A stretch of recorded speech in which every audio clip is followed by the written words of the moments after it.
देखिए, अगर आप लोग क्लास 10th में हैं और अगर आप लोग हिंदी का इंग्लिश में अगर आप लोग ट्रांसलेट करना सीख गए तो ये मान लीजिए आपके स्टूडेंट्स 4 नंबर पक्के हो जाएंगे। तो इसीलिए स्टूडेंट्स हर छात्र को हिंदी का इंग्लिश में ट्रांसलेट करना जरूर आना चाहिए। ये चलिए स्टूडेंट्स, क्योंकि हर बोर्ड में क्या होगा कि हिंदी का इंग्लिश में ट्रांसलेट करना पूछा जाता है। यूपी बोर्ड में जब आप पेपर देने जाएंगे तो आप लोगों को वहाँ पर एक ट्रांसलेट दिया जाएगा। इस तरह का देखिए ट्रांसलेट दिया जाएगा, हम बात करते हैं। इस तरह का ट्रांसलेट दिया जाएगा। आप लोगों को क्या करना है कि इसको पहले पढ़ना पड़ेगा, और ये देखिए ट्रांसलेट है जिसको आप लोगों को सबसे पहले पढ़ना पड़ेगा। फिर आप लोगों को इसका आंसर किस में लिखना है, आंसर आप लोगों को इसका इंग्लिश में लिखना है। चलिए, अब आप लोगों को इंग्लिश में अगर लिखना नहीं आता है तो मैं अभी बताऊंगा कि जो क्लास 10th में है और उन्हीं के लिए सिर्फ ये क्लास रहेगी। अब चलिए यहाँ पर बात करते हैं कि भारत एक प्राचीन देश है, और ये देखिए यहाँ से लेकर और यहाँ तक, और अब यहाँ तक देखिए, यहाँ से यहाँ तक अगर आप लोगों ने ट्रांसलेट कर लिया तो ये मान लीजिए स्टूडेंट्स आपके 4 नंबर यूं ही पक्के हो जाएंगे। तो किस तरीके से आप लोगों को इसका ट्रांसलेट करना है हम अभी आपको समझाते हैं। तो सबसे पहले यहाँ पर दिया कि भारत एक प्राचीन देश है। भारत एक कैसा देश है? तो भारत एक प्राचीन देश है। तो भारत की मीनिंग इंडिया हो गई। तो India is an ancient country. Ancient मतलब होता है प्राचीन। तो यहाँ देखिए आपका लिखा है, नोट भी करते चलिए। देखिए यहाँ पर India is in ancient country. India कैसा देश है? तो इंडिया एक, जो भारत जो है, भारत एक प्राचीन देश है। तो इसका जो ट्रांसलेट इंग्लिश में कैसे करेंगे? तो India is a ancient country. India is an ancient country. इस तरीके से आप लोगों को लिखना पड़ेगा। आप लोग साथ साथ में लिखते भी चलिएगा। देखिए अब यहाँ पर देखिए India is an ancient country. अब देखिए आगे क्या है, इसकी संस्कृति बड़ी समृद्ध है। जो भारत जो है, भारत की संस्कृति कैसी है? तो भारत की जो संस्कृति है वो बड़ी, भारत की जो संस्कृति वो कैसी? भारत की संस्कृति बड़ी समृद्ध है। अब इसका इंग्लिश में कैसे ट्रांसलेट करेंगे? इतना लेके यहाँ से और यहाँ तक, इतने का इंग्लिश में ट्रांसलेट कैसे करेंगे?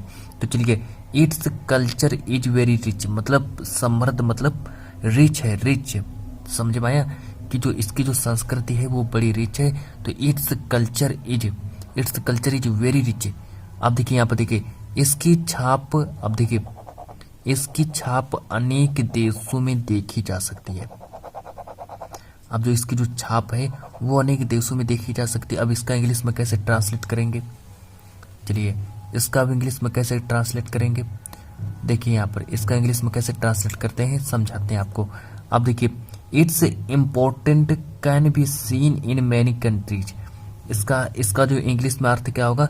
इट्स, अब देखिए it's important can be seen in many countries. देखिए ये लिखा है इतना, देखिए it's important can be seen in many countries, मतलब इसकी जो छाप है वो अनेक देशों में देखी जा सकती है। अब देखिए और आगे बात कर लेते हैं।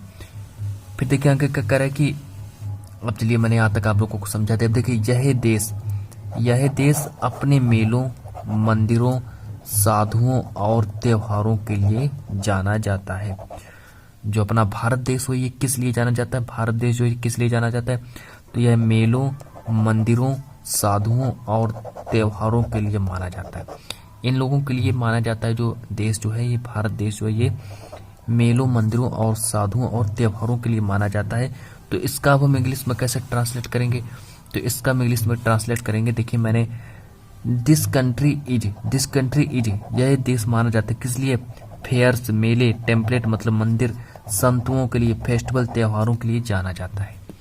इतने लोगों के लिए देश जाना जाता है। फिर देखा और आगे बात कर लेते हैं कि यहाँ पर हमें इसे प्रदूषण रहित बचाना चाहिए, प्रदूषण से बचाना चाहिए हमें देश को। तो इसका इंग्लिश में कैसे ट्रांसलेट करेंगे? तो वी शुड मतलब चाहिए, we should make it pollution free. हमें इसको पॉल्यूशन से फ्री बनाना चाहिए, मतलब पॉल्यूशन नहीं होना चाहिए भारत में। इस तरह से हमको इसके बनाना चाहिए। तो पहले आप लोग क्या करें, इसका पूरा इंग्लिश का स्क्रीनशॉट लेकर चलें। चलिए यहाँ पर हमने आज इम्पोर्टेंट जो आपका इम्पोर्टेंट है, यानी कि इम्पोर्टेंट जिसमें हमने इंग्लिश को हिंदी में कन्वर्ट करना बताया, सॉरी इंग्लिश को हिंदी में, हाँ हिंदी को इंग्लिश में कन्वर्ट करना बताया। तो चलिए आज के इस क्लास को सिर्फ इतना ही रखते हैं।